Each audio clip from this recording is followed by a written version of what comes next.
committees. This legislation is a solution in search of a problem.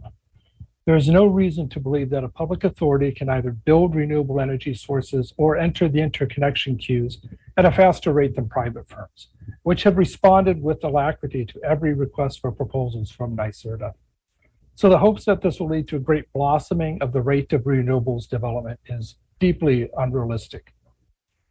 The requirement that beginning in 2030, NYPA could only build or buy renewable power unless it can prove a reliability need for non-renewable resources is unduly limiting.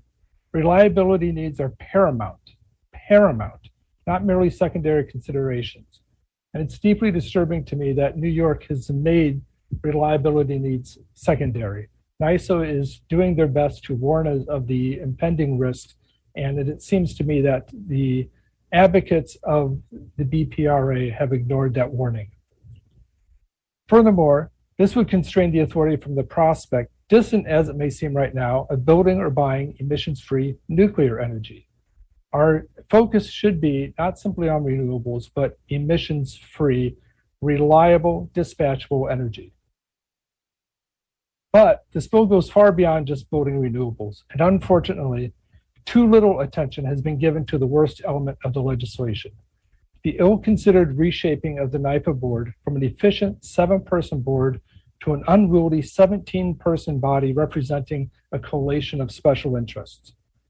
Speaking as a political scientist, it is well known that any organization functions best when it has a clear sense of purpose, rather than when it is tasked with multiple conflicting goals.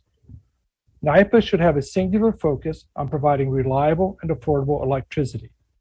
With the inclusion of multiple special interests from labor unions to environmental justice activists to community renewable energy advocates to consumer advocates and more, as well intentioned as each of those groups may be, is to sow the seeds of distraction and conflict that divert NYPA from its primary purpose and turn it into an unruly and poorly directed bureaucracy.